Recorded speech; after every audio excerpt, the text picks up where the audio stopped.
guys, Mapletail here. Today we're taking a look at the speed paints from two pieces I did for Baldur's Gate 3 themed zines, Blood, Bones, and Tyranny, and Baldur's Gate, a Hallo-zine special. I'll leave links to both completed zines in the description, but mind the content warnings if you take a look. At the time of writing this, I'm in the process of moving again, so I was glad to have these drawings all ready to go. Let's get into it. Now, I only recorded the coloring for these pieces as I find it the least stressful part of drawing, and I wanted to focus on really doing my best work instead of worrying about the speed paint. But I did want to share what I got. Let's start with the zine Blood, Bones, and Tyranny. For this one, participants were asked to draw a piece inspired by the game's villains, the Chosen of the Dead Three, or the gods themselves. I chose to focus on Enver Gortash and my custom Dark Urge character, August Underglade. In my sketchbook tour video, I shared all the sketching I did in preparation for these two projects. And I was pretty sure early on that I wanted to do some kind of dance-based composition, going with some of my later sketches that featured the daggers, adding a bit of danger and threat of betrayal often associated with this ship. I designed new outfits for the pair here. Gortash needed something without such a large collar for this composition to work, and I'm always down to design a fancy dress for August. There's a different dress I usually draw them in, a blue one with a foliage trim, but I wanted something red for this drawing. So I based it on the night sky during a blood moon, sprinkled with stars and red moons on the shoulders. They also wear matching moon earrings. Gortash's I kept more simple, a dark green coat with gold details, keeping his gold gauntlets and rings too. The daggers I also designed, in their reds, greens, and gold, both inspired by their respective gods. The background isn't overly elaborate, mostly in blue, a large window with a full moon illuminating the pair, and a starry sky to match with August's dress.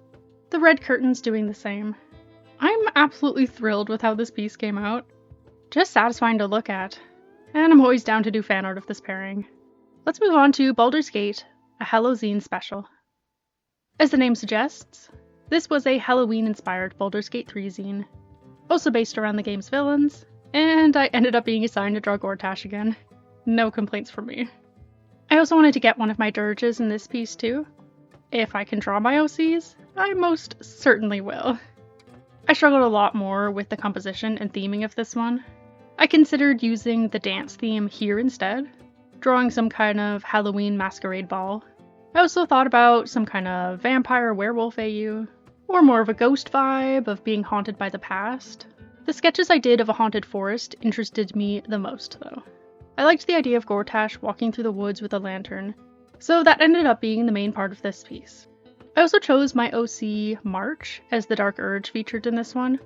With the pose I picked, the tail of a tiefling just looked way cooler in there. She's resting in a tree above Gortash, bloodthirst dagger in hand. The forest is drawn in blue. I seem to have favored the color for these backgrounds. And spooky red eyes watch on menacingly. And new outfits again. Both are inspired by their default fits, but I made Gortash's a bit warmer for late autumn, giving him a green and gold shirt and a black and gold vest, keeping his iconic jacket silhouette, but a bit simplified in the details. That coat is outrageous.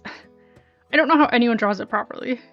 His gauntlets are there again, and I kept his belt and boots similar too, adding a blood red cloak for more warmth and some movement. March's outfit is based on the default sorcerer one, but I switched up the coloring and added more storm details to match with her powers. A dark teal base, and a belt and bracers in white with red lightning.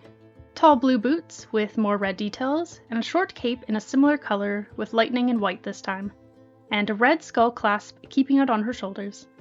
This piece may have started off as a struggle, but it certainly didn't end as one. I'm really happy with how it came out. Good Halloween-y vibes and some fun glowy lighting. I would have trouble picking a favorite between the two drawings, so I'm glad I got to do them both. Thanks for watching. Life has been crazy and chaotic the past month, but by the time this video is up, things should be finally settling. I envy that future Mapletail.